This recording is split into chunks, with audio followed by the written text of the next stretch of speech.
Muling chinek ni Althea ang listahan ng mga bisita, pilit na pinatatahimik ang maliit na kampana ng babala na umaalingaw-ngaw sa kanyang isip. Ang mga kristal na chandelier sa kisame ay kumikinang, nagpapakalat ng matinding liwanag sa buong engrandeng bulwagan ng pagdiriwang. Ang bango ng sariwang orkidyas at masasarap na pagkain ay pumupuno sa hangin. Ito ang ikakaranta kaarawan ni Dante, ang kanyang asawa, at kailangan ay perpekto ang lahat. Gusto niyang maramdaman nito na minamahal siya, pinahahalagahan, tulad ng lagi nitong ipinapakita sa kanya sa loob ng 10 taon. Althea, sa tingin ko ay dapat ka nang magpahinga. Ang boses ni Dante ay umalingaw-ngaw mula sa likuran niya. Kasing init ng dati. Ipinatong niya ang kamay sa baywang nito.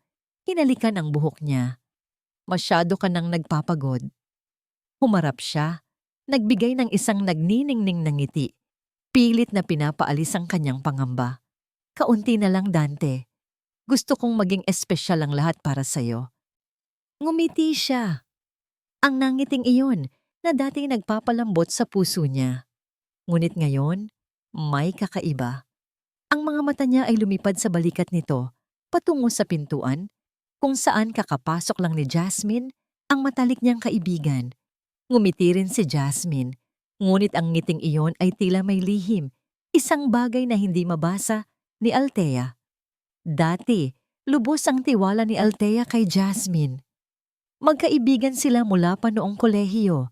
Ibinabahagi ang lahat ng sikreto, lahat ng kagalakan at kalungkutan.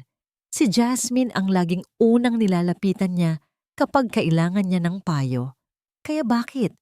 Sa sandaling ito, isang lamig ang gumapang sa kanyang likod nang makita niyang nagpalitan ng mabilis at makahulugang tingin si Jasmine at Dante.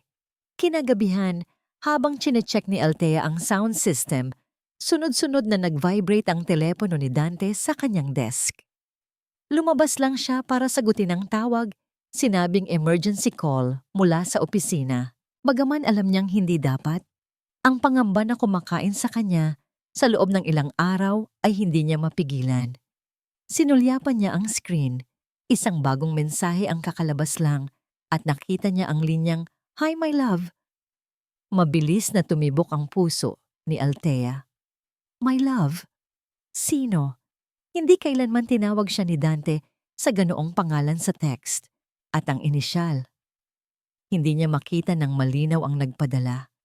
Isang malamig na kuryente ang dumaan sa kanyang katawan. Pilit na huminga ng malalim si Althea. Hindi maaari. Bulong niya sa sarili. Nag-i-imagine lang ako. Itinaboy niya ang iniisip, nag-focus sa trabaho. Nang bumalik si Dante, tila nagmamadali siya. Okay lang ba ang lahat, sweetheart? Tanong niya. May bahagyang tensyon sa kanyang boses. Okay lang. Sagot ni Althea. Pilit na pinapanatili ang kanyang boses na normal hanggat maaari. Ngunit sa kanyang isip, paulit-ulit pa rin ang salitang, my love. Nagsimula ang pagdiriwang. Dumating ang mga bisita na puno ng tawanan at musika ang lugar. Naglakad-lakad si Althea sa pagitan ng mga tao. Nagbibigay pa rin ng isang nagniningning na ngiti ng isang masayang asawa. Ngunit sa tuwing magkalapit si Dante at Jasmine, nararamdaman niya ang kakaibang hangin. Minsan, nakita niyang hinimas ni Jasmine ng bahagya ang braso ni Dante habang nagkukwento ito ng biro. Kumindat lang si Dante bilang tugon, isang napakaliit na kilos, ngunit sapat para makita ni Althea. Ang pakiramdam ng pagtataksil ay nagsimulang kumapit sa kanyang puso, hindi na isang pagdududa, kundi isang katotohanan na unti-unting nabubuo. Tumayo si Althea nang mag-isa sa sulok ng silid, pinagmamasdan sina Dante at Jasmine. Magkatabi sila. Masayang nakikipag-usap sa isang grupo ng mga kaibigan, ngunit ang tingin ni Jasmine ay madalas na nakatuon kay Dante, sa isang paraang masyadong malapit. Bigla, inilabas ni Dante ang kanyang telepono para kumuha ng litrato, ngunit ibinalik niya ito nang may tumawag. Iniwan niya ang telepono sa mesa sa tabi ng isang halaman. Pagkatapos ay kumuha ng inumin. Iyon ang sandali. Ang sandali kung saan alam ni Althea kung ano ang kailangan niyang gawin. Hindi na siya mabubuhay sa pagdududang ito. Kailangan niyang malaman ang totoo. Sa mabilis na tibok ng puso sa kanyang dibdib, dahan-dahang lumapit si Althea sa mesa kung saan iniwan ni Dante ang kanyang telepono. Bawat hakbang niya ay mabigat, ngunit ang kagustuhang ilabas ang katotohanan ay mas malakas kaysa sa kanyang takot. Kailangan niyang malaman. Kailangan niyang malaman. Ang mga daliri ni Althea ay nanginginig habang dahan-dahan niyang dinampot ang telepono ni Dante. Ang screen nito ay nagpapahayag ng isang ilaw na tila naghihintay na ibunyag ang pinakamadilim na sikreto. Huminga siya ng malalim, pilit na pinapakalma ang sarili. Ang kanyang puso ay gumugulong sa kanyang dibdib na para bang gusto nitong kumawala. Alam niyang mali ito, ngunit ang pangangailangan na malaman ang totoo ay mas malakas kaysa sa anumang pagdududa. Ipinasok niya ang password na alam niyang ginagamit ni Dante, ang anibersaryo nila. Sa isang iglap, bumukas ang mundo ni Dante sa kanyang harapan. Unang bumungad ang mga mensahe. Mula kay Jasmine, hindi lang simpleng mensahe ng kaibigan, kundi mga usapan na puno ng lambing. My love, miss na kita. Hindi na ako makapaghintay. Bawat salita ay tumutusok sa puso ni Althea na parang matatalim na kutsilyo. Bumaba pa siya at doon nakita niya ang mga larawan. Mga larawan ni Dante at Jasmine, magkasama, magkahawak kamay, magkapiling sa mga lugar na sinabi ni Dante na pinuntahan niya para sa business trip. Ang nangiti ni Jasmine sa mga larawan ay hindi na ang nangiti ng isang kaibigan, kundi ng isang babaeng nagmamay-ari. Napadapa si Althea sa sahig, kinagat ang kanyang labi para hindi makagawa ng ingay. Ang luha ay umagos sa kanyang mga mata, sunod-sunod na parang baha. Naramdaman niya ang init ng bawat patak na dumadaloy sa kanyang pisngi. Ang kanyang mundo, na binuo sa pagmamahal at tiwala, ay biglang naglaho. Isang dekada ng kanilang pagsasama, ang kanilang mga pangarap, ang kanyang pagtitiwala. Lahat ay naging abo. Sa isang iglap, ang kanyang buhay ay naging isang malaking kasinungalingan. Naalala niya ang bawat ngiti ni Dante, bawat yakap, bawat matamis na salita. Ngayon, lahat ng yon ay parang lason. Naloko siya. Ginawa siyang tanga. Hindi lang ng kanyang asawa, kundi ng kanyang matalik na kaibigan. Ang galit ay dahan-dahang pumalit sa sakit. Hindi ito matatapos sa pagluha lang. Hindi siya susuko. Hindi siya papayag na apihin lang. Sa gitna ng kanyang mga hikbi, may nagliyab sa kanyang kalooban. Ito ang apoy ng paghihiganti, ng katarungan. Bumangon siya. Ang kanyang katawan ay nanginginig pa rin. Ngunit ang kanyang mga mata ay nagbabaga. Tiningnan niya ang kanyang refleksyon sa salamin. Isang babaeng lugmok sa sakit, ngunit may determinasyong lumalabas sa bawat bahagi ng kanyang mukha. Hindi siya magiging isang martir, hindi siya magpapatalo. Kailangan niyang lumaban, hindi lang para sa kanyang sarili, kundi para sa kanyang anak. Kailangan niyang ilabas ang katotohanan. Ngunit paano? Kailangan niya ng tulong. Isang pangalan ang sumagi sa kanyang isip. Marco. Ang kaibigan niya noon na laging nandoon para sa kanya. Ang lalaking dati may huho, may lihim na pagtingin sa kanya. Kinuha niya ang kanyang lumang telepono. Ang mga daliri niya ay nanginginig pa rin habang hinahanap ang numero ni Marco. Sa wakas, nakita niya ito. Huminga siya ng malalim, pilit na kinokontrol ang kanyang boses. Kailangan niyang maging matatag, kailangan niyang maging malinaw.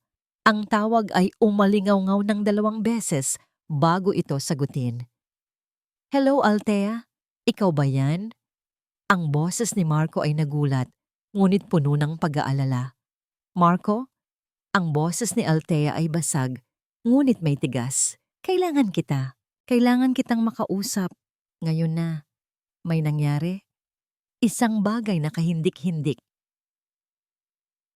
Mabilis na pinaharurot ni Marco ang kanyang sasakyan. Binabagtas ang mga kalsada ng Maynila. Ang tawag ni Althea ay gumugulo sa kanyang isip. May nangyari. Isang bagay na kahindik-hindik.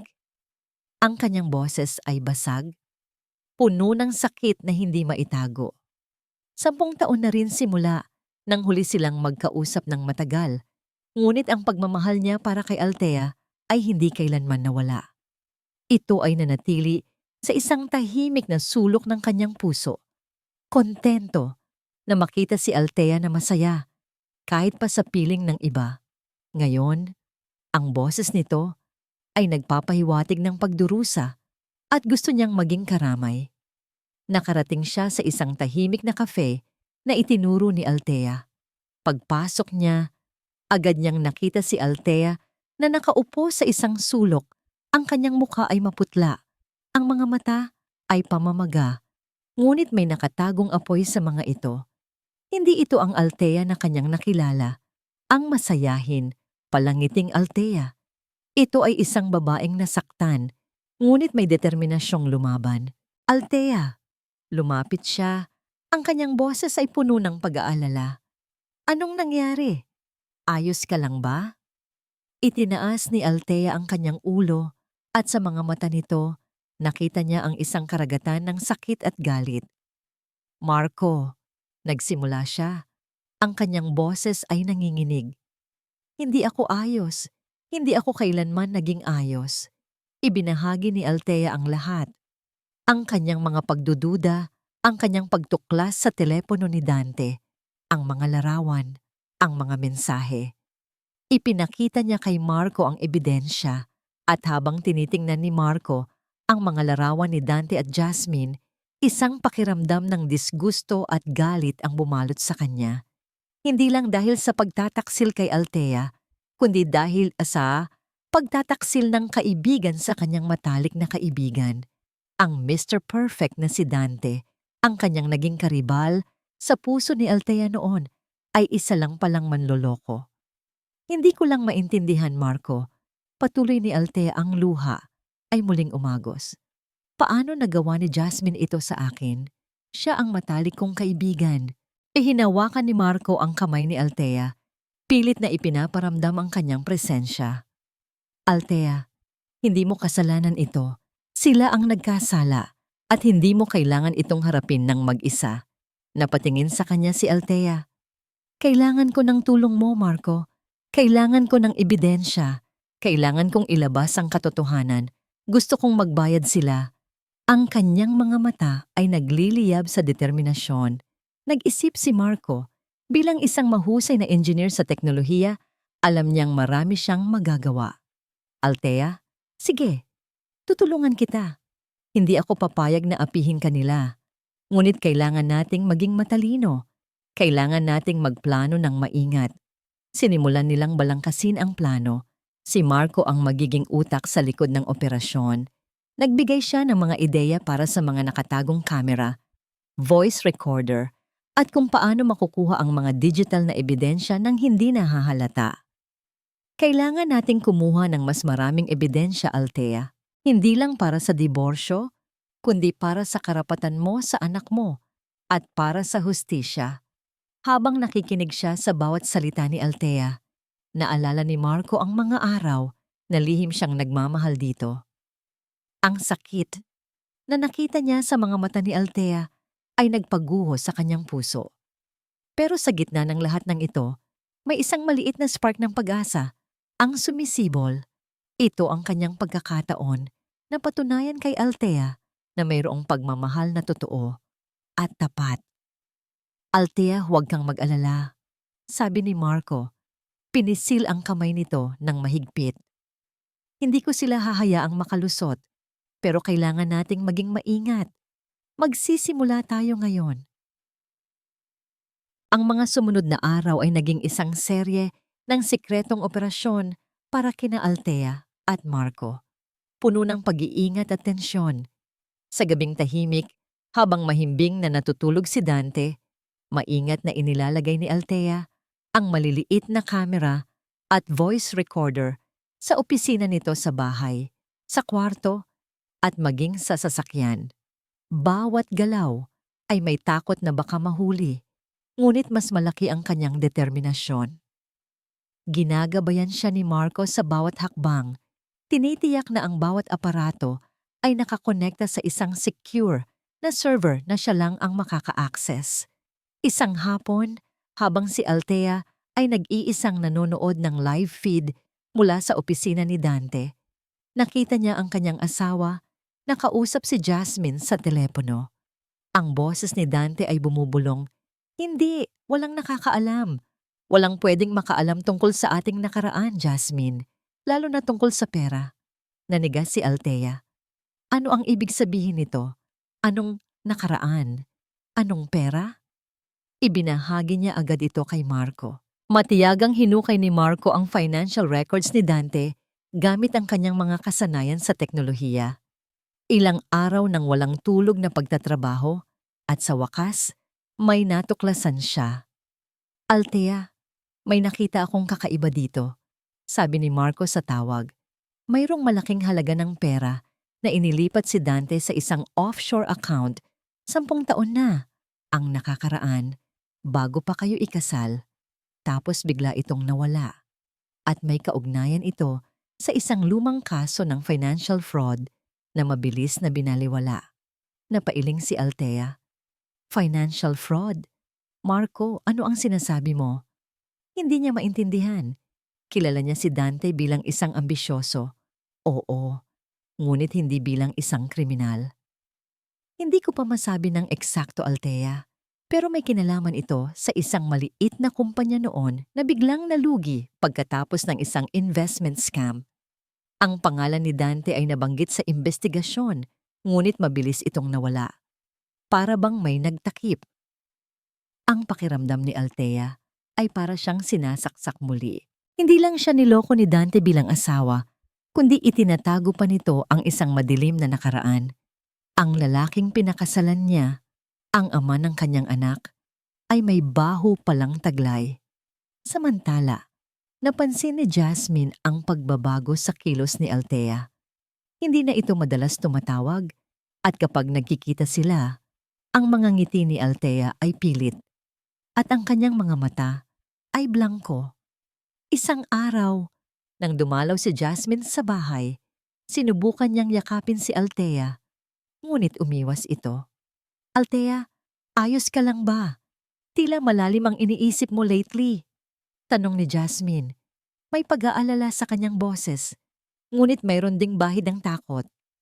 Tiningnan ni Althea si Jasmine na nangdiretsahan. Ang kanyang mga mata ay walang emosyon. "Ayos lang ako, Jasmine. Bakit hindi ako magiging ayos?" Ang kanyang boses ay malamig na nagpakaba kay Jasmine. Pag-alis ni Jasmine, nakita ni Althea ang isang lumang photo album. Sa loob nito, may isang larawan ni Dante at Jasmine noong kabataan nila. Nakakapit si Jasmine sa braso ni Dante. Ang kanyang tingin ay hindi lang pagkakaibigan, kundi paghanga, pagmamay-ari.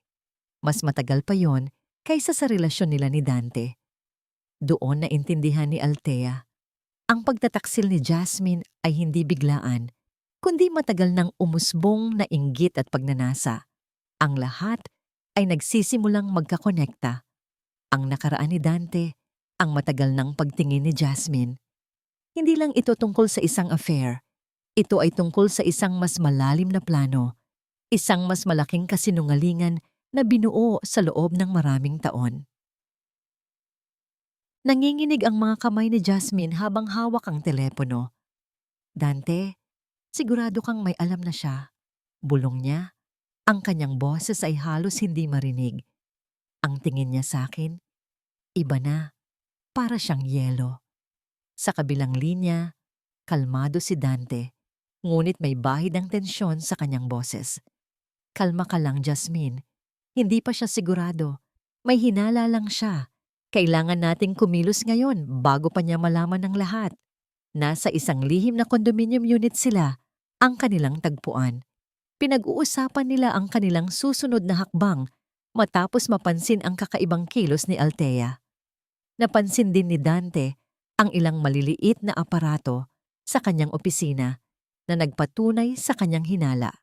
May nag-iispiya sa kanila at iyon ay si Althea. Kailangan nating linlangin siya, sabi ni Dante. Ang kanyang mga mata ay nagliliyab sa panlilinlang. Bigyan natin siya ng ebidensya na tama siya. Ngunit ito ay ebidensya na pinili natin. Ebidensya na magpapalabas sa kanya na nagkakamali. Kumunot ang noo ni Jasmine. Ano ang ibig mong sabihin?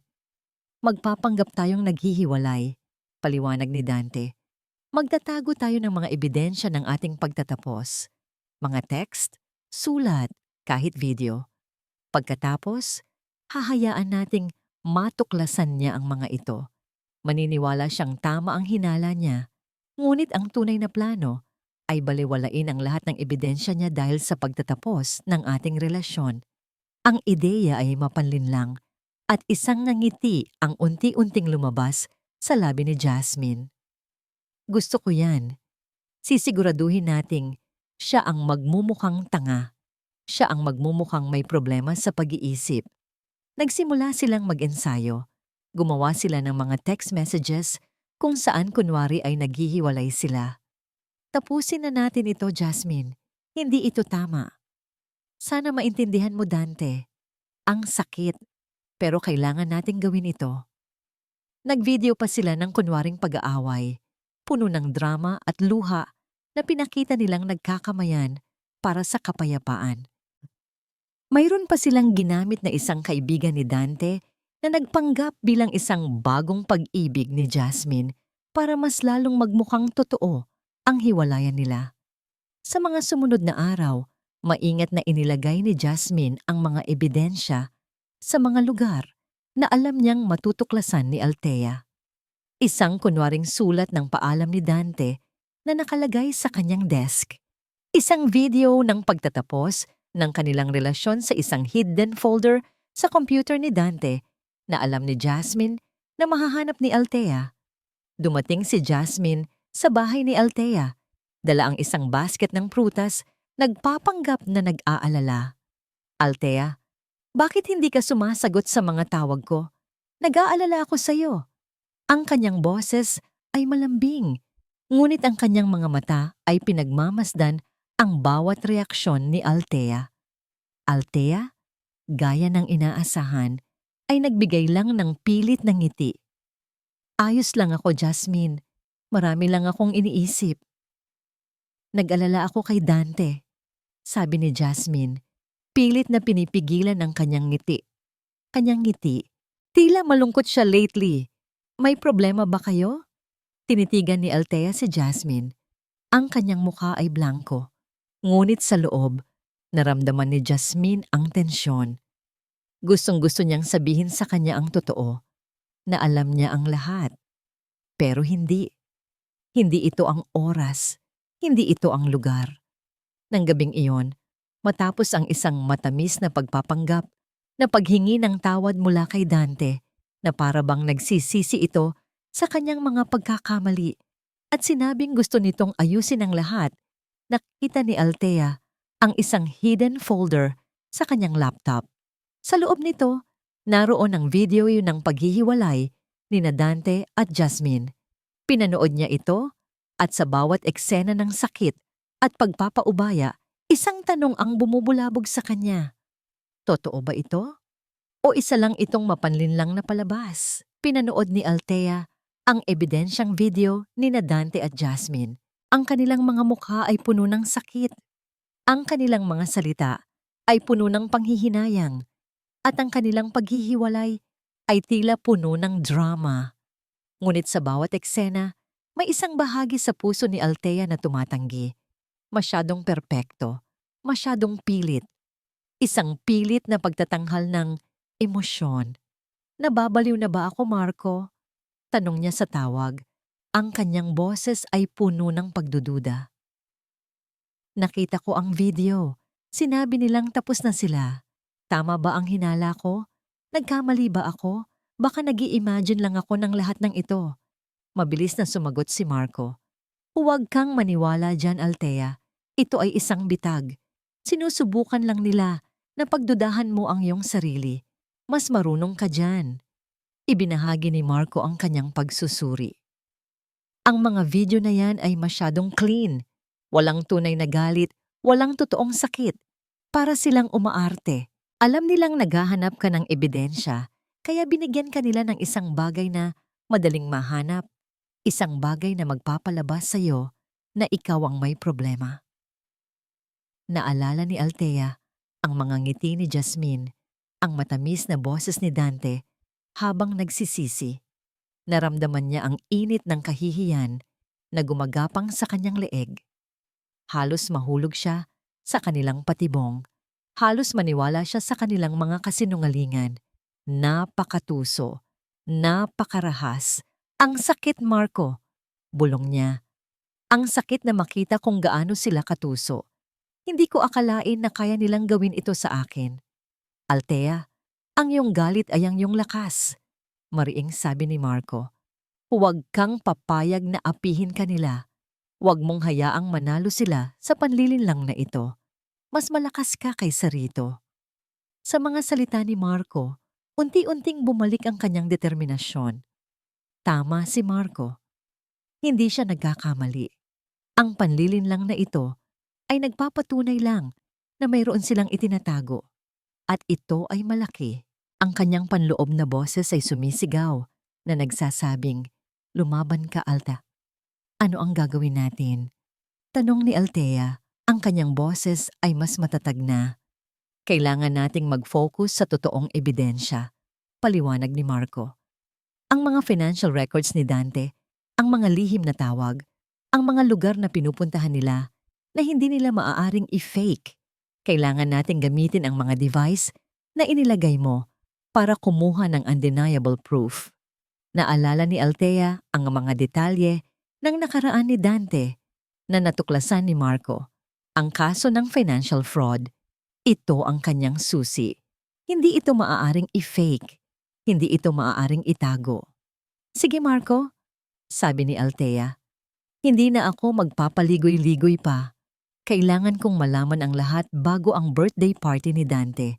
Kailangan kong ilabas ang lahat ng kasinungalingan nila. Puno ng bagong sigla, sinimulan nilang muli ang kanilang paghahanap. Ang bawat minutong lumipas ay nagiging kritikal. Ang party ni Dante ay papalapit na at kailangan niyang maging handa. Kailangan niyang maging handa na harapin ang lahat, armado ng katotohanan. Kinabukasan, habang nasa trabaho si Dante, tahimik na inilagay ni Marco ang isang advanced tracking software sa telepono ni Dante. Ito ay mas mapanlinlang kaysa sa simpleng GPS. Kaya nitong i-access ang kanyang mga contact, ang kanyang mga text message, at maging ang kanyang mga galaw sa real time. Althea, sabi ni Marco sa telepono, ang kanyang boses ay seryoso. Ilang araw na lang bago ang party, wala na tayong oras. Kailangan nating hanapin ang totoong ebidensya sa lahat ng paraan. Bawat segundong lumilipas ay parang isang patak ng orasan na naghihintay sa malaking gabi. Ang araw ng birthday party ni Dante ay papalapit na at si Althea ay hindi mapakali. Siya at si Marco ay nagtatrabaho ng walang tigil, halos hindi natutulog upang makuha ang huling piraso ng ebidensya. Ang bawat data, bawat audio clip, bawat video snippet ay maingat nilang sinusuri.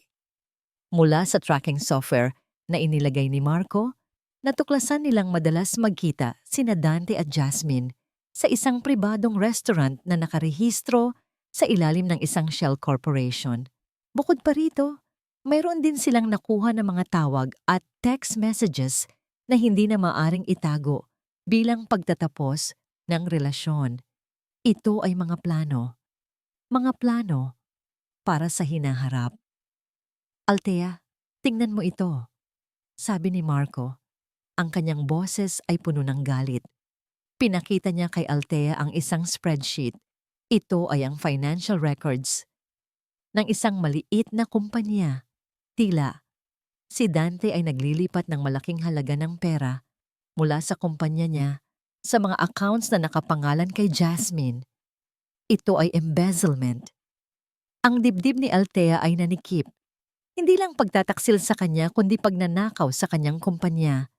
Ang pera na dapat ay para sa kanilang kinabukasan, para sa kanilang anak, ay ginagamit ni Dante para sa kanyang kabit. Isang gabi, habang nakikinig sa mga recorded conversations, may narinig si Althea na nagpagulantang sa kanya. Ito ay tawag ni na Dante at Jasmine. Kailangan nating alisin si Mang Tonyo. Masyado siyang nagtatanong. Bago pa siya makakita ng anumang bagay, sabi ni Dante. Sumagot si Jasmine, madali lang yan. Magpapanggap tayo na may problema siya sa trabaho, then we'll fire him. Walang makakaalam. Napadapa si Althea, Mang Tonyo, ang matapat na accountant na nagtatrabaho sa kumpanya ni Dante ng mahigit 20 taon. Kilala niya si Mang Tonyo, isang mabuting tao. Nagawa ni Dante na saktan ang isang taong tapat para lang sa kanyang mga kasinungalingan. Dito nagkaroon ng desisyon si Althea. Hindi na ito tungkol sa kanyang sarili. Ito ay tungkol sa pagkuha ng hustisya para sa lahat ng sinaktan ni Dante. Nagsimulang maghanda si Althea ng kanyang presentation. Ang mga video clips, audio recordings, at financial documents ay inayos niya sa isang slideshow. Bawat piraso ng ebidensya ay magkakasama, nagkukwento ng isang malaking kasinungalingan at pagtataksil. Ito ang kanyang bomba. Ito ang kanyang sandata. Gabi bago ang party, tumayo si Althea sa harap ng malaking screen sa kanyang opisina sa bahay. Nagpapatugtog siya ng slideshow ng lahat ng ebidensya, ang mga larawan ni Dante at Jasmine, ang mga text message, ang mga bank statements, at ang recording kung saan pinaplano nilang saktan si Mang Tonyo. Ang bawat isa ay tumutusok sa kanyang puso, ngunit nagbibigay din ng lakas. Ang kanyang mukha ay malamig, walang emosyon, ngunit sa loob, may bagyo ng galit at sakit. Dante, Jasmine, magbabayad kayo. Bulong niya. Hindi na ito isang paghihiganti. Ito ay isang pagtatanggol. Pagtatanggol sa kanyang anak, sa kanyang karangalan, at sa mga inosenteng sinaktan ni na Dante. Ang sikat ng araw ay tila nakikisali sa saya ng lahat sa bulwagan, maliban kay Althea. Suot ang isang eleganteng gown, naglakad siya sa gitna ng mga bisita. Ang kanyang labi ay nakangiti, ngunit ang kanyang puso ay nanlalamig. Ang birthday party ni Dante. Ang gabi kung saan ilalabas niya ang lahat ng kasinungalingan. Sa ilalim ng bawat tawa, bawat toasts, ay ang lihim na hawak ni Althea. Isang lihim na magpapabago sa buhay ng lahat. Naroon si Dante, nagngingitian, nakikipagkamay sa mga bisita, nagpapanggap na isang perpektong asawa at host. Katabi niya si Jasmine, ang kanyang matalik na kaibigan, na nakasuot din ng isang mamahaling damit. Ang dalawa ay nagpapalitan ng sulyap, ngiti, at mga simpleng hawak na tanging si Althea lamang ang nakakapansin. Ang bawat kilos nila ay nagdaragdag ng gasolina sa apoy ng galit sa puso ni Althea. Siniguro ni Althea na ang lahat ng kanyang ebidensya, ang mga video, audio, at dokumento, ay nakahanda sa isang USB drive na nakakonekta sa projector. Nasa ilalim ng kanyang control ang lahat. Sa isang tap lang ng remote, lalabas ang katotohanan. Lumapit sa kanya si Jasmine. Ang kanyang nangiti ay malawak at peke. Althea, ang ganda mo tonight. Sigurado akong super happy si Dante sa surprise mo. Ngumiti si Jasmine, pero ang kanyang mga mata ay nanunuya. Sana nga magustuhan niya. Malamig na tugon ni Althea. Habang papalapit ang oras para sa special presentation, umakyat si Althea sa pwesto ng technician, nakahanda na pindutin ang button. Ang kanyang puso ay kumakabog. Ito na, ang sandali ng katotohanan. Ngunit nang pindutin niya ang remote, ang malaking screen sa entablado ay nanatiling itim. Walang lumabas. Pindot siya ng pindot, ngunit wala. Naramdaman ni Althea ang matinding takot na bumalot sa kanya. Hindi ito gumagana. May nagbago.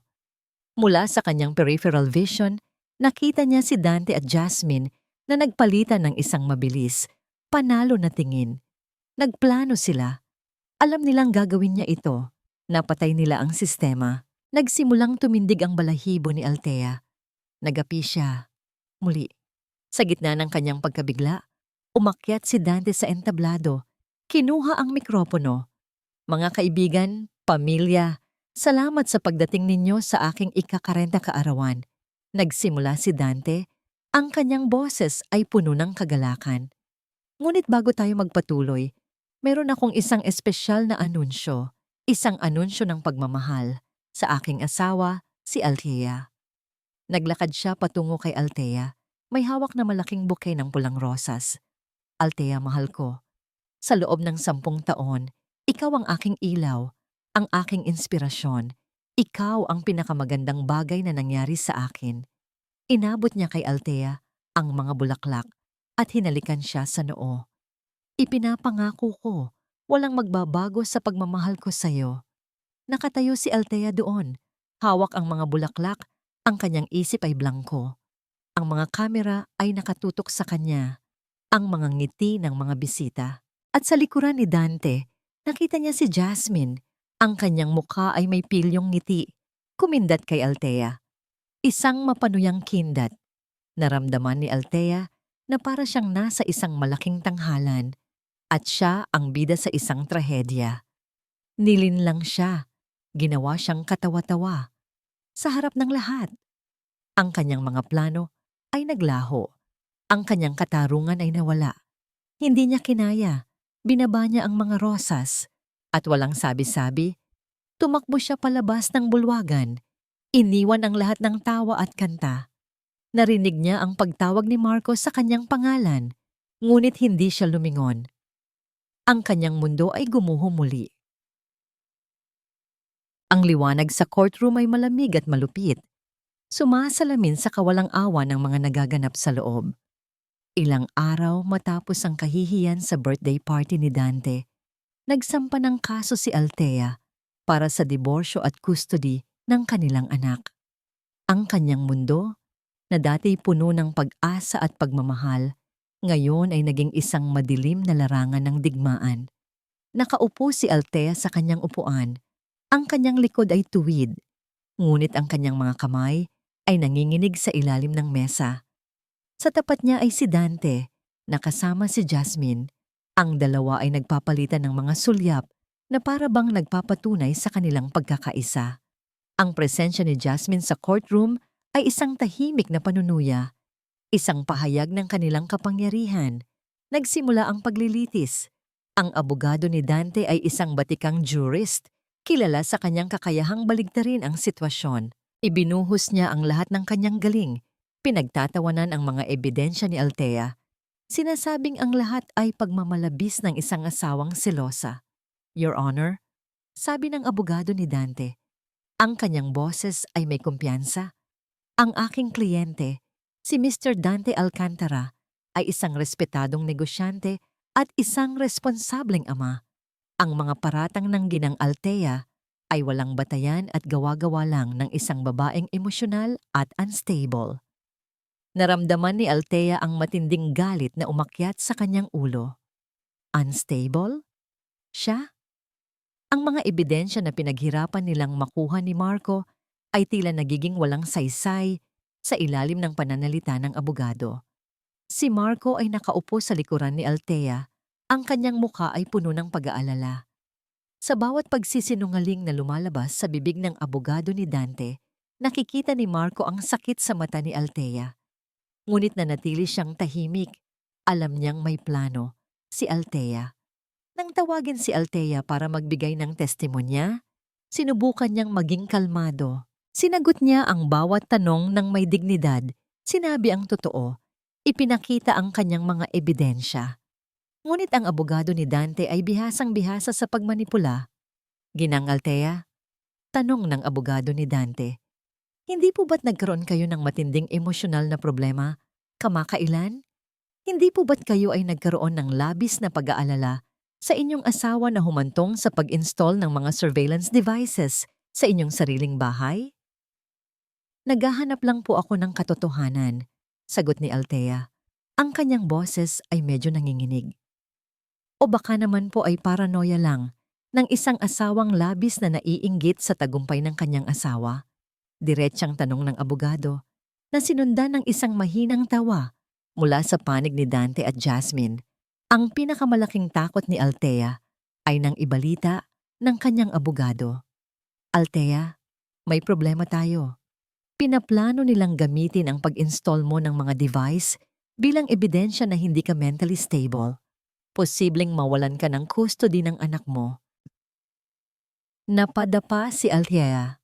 Ang kanyang mundo ay bumalik sa isang madilim na kawalan. Ang custody ng kanyang anak. Iyon ang huling bagay na kailangan niya. Hindi siya papayag na mawala sa kanya ang kanyang anak. Ang sakit ng pagtataksil ay naroon pa rin. Ngunit ang takot na mawala ang kanyang anak ay mas matindi. Ang kanyang mga plano, ang kanyang mga ebidensya, lahat ay tila nawawalan ng saysay. Your Honor, sabi ng hukom, base sa mga preliminary findings at sa mga ebidensya ng pagiging emotional na unstable ng ginang Althea, pansamantalang ipinagkakaloob ang custody ng menor de edad na anak kay Mr. Dante Alcantara. Nagsimulang umagos ang luha ni Althea. Ang kanyang mga kamay ay napasubsob sa kanyang mukha. Narinig niya ang mahinang ngiti ni Jasmine at ang paghinga ng ginhawa ni Dante. Pakiramdam niya na wala na ang lahat. Ang desisyon ng hukom ay parang isang suntok sa dibdib ni Marco. Nakita niya kung paano gumuho si Althea. Ang sakit sa kanyang mga mata ay nagpunit sa puso ni Marco. Hindi siya papayag na matalo si Althea. Hindi siya papayag na mawala ang anak ni Althea. Kailangan niyang gumawa ng paraan. Habang nagmamaneho pa uwi, paulit-ulit na sumasagi sa isip niya ang boses ni Dante na pinaplano nilang tanggalin si Mang Tonyo. Isang matandang, tapat na accountant. Kung si Mang Tonyo ay sinaktan ni Dante, marahil ay may alam din siya. Iyon ang huling pag-asa. Kaya, kinabukasan, sa halip na bumalik sa kanyang trabaho, sinimulan ni Marco ang kanyang sariling investigasyon. Nagtanong siya sa mga dating empleyado ng kumpanya ni Dante, sa mga kapitbahay ni Mang Tonyo. Alam niyang si Mang Tonyo ay isang tahimik na tao, mahirap hanapin, ngunit kailangan niya itong mahanap. Matapos ang 2 araw ng walang tigil na paghahanap, sa isang sulok ng tondo, sa isang maliit at lumang apartment, natagpuan ni Marco si Mang Tonyo. Ang matanda ay payat. Ang kanyang mukha ay puno ng lungkot. Siya ay halos walang pera. Pinalayas ni Dante sa trabaho ng walang dahilan. Mang Tonyo, nagsimula si Marco. Ang kanyang boses ay malumanay. Alam kong mahirap ito, ngunit kailangan ko ang tulong mo para kay Althea. Nagsimulang magkwento si Mang Tonyo kung paano siya biglang sinisante ni Dante, walang severance pay, matapos niyang questionin ang ilang malalaking transaksyon sa kumpanya. Kung paano niya nakita si Jasmine na madalas magpunta sa opisina ni Dante kahit pa gabi na. Alam kong may mali, Sir Marco, sabi ni Mang Tonyo. Ang kanyang mga mata ay naniningning sa galit. Si Mr. Dante, sinabi niyang para sa mga charity ang mga pondo. Pero nakita ko ang mga papeles. Direktang napupunta kay Miss Jasmine ang pera. At mayroon pa akong nakita na mas malaki. Naging matalas ang pakinig ni Marco. Ano po iyon, Mang Tonyo? Ibinigay ni Mang Tonyo kay Marco ang isang lumang USB drive. Ito po, sir. Ito ang mga kopya ng mga bank statements, mga lihim na kontrata, at mga video na nakuha ko sa CCTV ng opisina. Nakita ko si Mr. Dante na nag-uusap sa telepono. Pinaplano ang isang malaking scam sa isang investor at si Miss Jasmine kasama niya. Nagulat si Marco. Hindi lang affair, hindi lang embezzlement, kundi malakihang panloloko. Ito ang ebidensya na kailangan nila. Hindi lang ito magpapatunay ng kasalanan ni Dante at Jasmine, kundi sisira sa kanilang reputasyon at magbibigay kay Althea ng malakas na kaso para sa custody ng kanyang anak. Mang Tonyo, sabi ni Marco, ang kanyang boses ay puno ng pag-asa. Kailangan mong lumabas. Kailangan mong maging saksi. Hindi ka namin pababayaan. Ipapanalo natin ito. Niyakap ni Marco ang matanda. Nagring ang kanyang telepono. Si Althea. Althea, sabi ni Marco, ang kanyang boses ay punong-puno ng kagalakan. May magandang balita ako. Natagpuan ko si Mang Tonyo at mayroon siyang ebidensya.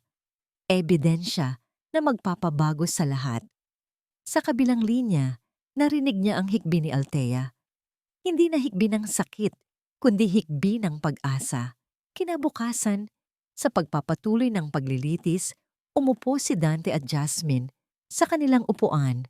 Mayabang, iniisip na nanalo na sila. Ang abogado ni Dante ay nagsasalita ng may kumpiyansa. Ngunit nang bumukas ang pinto ng courtroom, lahat ay nagulat. Si Marco ay naglakad sa loob kasama si Althea at sa likuran nila, si Mang Tonyo. Ang kanyang mukha ay may determinasyon at sa kanyang mga kamay ay hawak niya ang isang bag na puno ng katotohanan. Nanlumo si Dante at Jasmine, ang kanilang mga mukha ay nawalan ng kulay. Ang hangin sa courtroom ay biglang nagbago. Mula sa pagiging mapangapi, ito ay napuno ng tensyon at pagkabigla. Ang pagpasok ni Marco at Mang Tonyo ay parang isang kidlat na tumama sa gitna ng katahimikan. Ang mga mata ni Dante at Jasmine ay nanlaki sa gulat. Ang kanilang mga mukha ay biglang namutla. Your Honor, sabi ng abogado ni Althea, ang kanyang boses ay puno ng bagong kumpiyansa. Meron po kaming isang bagong saksi na magbibigay ng mahalagang ebidensya. Umupo si Mang Tonyo sa witness stand. Ang kanyang mga kamay ay nanginginig pa rin, ngunit ang kanyang mga mata ay matatag. Sinimulan niya ang kanyang kwento. Ang kanyang pagiging tapat na accountant ni Dante sa loob ng 20 taon, ang kanyang pagtuklas sa mga irregularidad sa financial records, at ang kanyang biglaang pagkasibak sa trabaho matapos niyang questionin ang mga transaksyon. Nakita ko po si Mr. Dante na naglilipat ng malaking halaga ng pera sa mga accounts na hindi po nakapangalan sa kumpanya at marami po roon ay napupunta kay Miss Jasmine. Sabi ni Mang Tonyo, ang kanyang boses ay malinaw. Mayroon din po akong nakita na mga dokumento at narinig na mga usapan tungkol sa isang malakihang scam na pinaplano nila laban sa isang investor na may kinalaman din sa pondo ng kumpanya. Nagulantang ang courtroom. Si Dante ay tumayo. Ang kanyang mukha ay galit. Nagsisinungaling siya. Pinagbibintangan lang niya ako. Order! Order in the court! Sigaw ng hukom. Ipinakita ni Mang Tonyo ang USB drive kay Marco. Inilagay ni Marco ang drive sa computer at ipinapakita ang mga video sa malaking screen. Isa-isang lumabas ang mga ebidensya. Ang mga bank statements na nagpapakita ng malakihang paglipat ng pondo, ang mga recorded conversations ni Dante at Jasmine na nagpaplano ng financial fraud, at ang video kung saan pinag-uusapan nila ang pagtanggal kay Mang Tonyo. Sa isang video, nakita si Dante na kausap si Jasmine sa isang restaurant.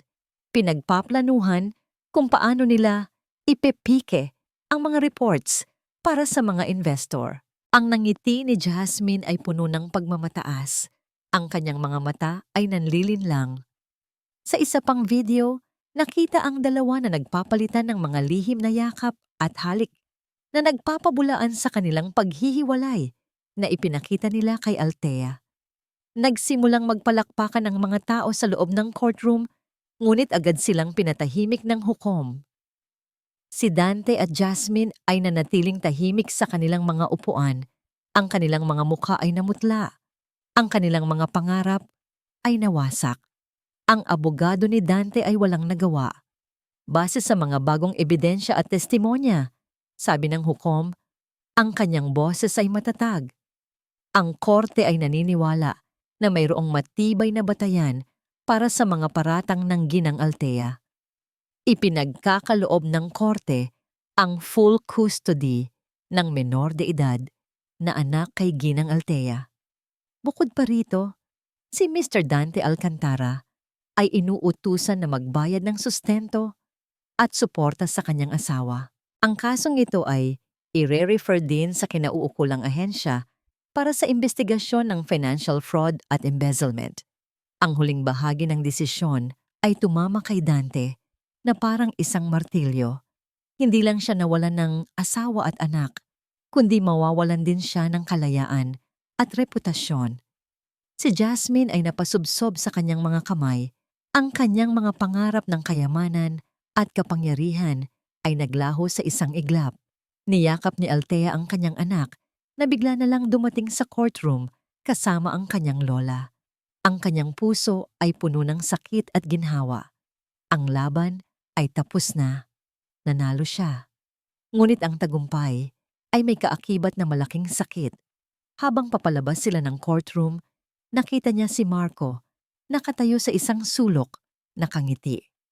Hindi ito ang ngiti ng isang kaibigan, kundi ng isang taong nagmamahal.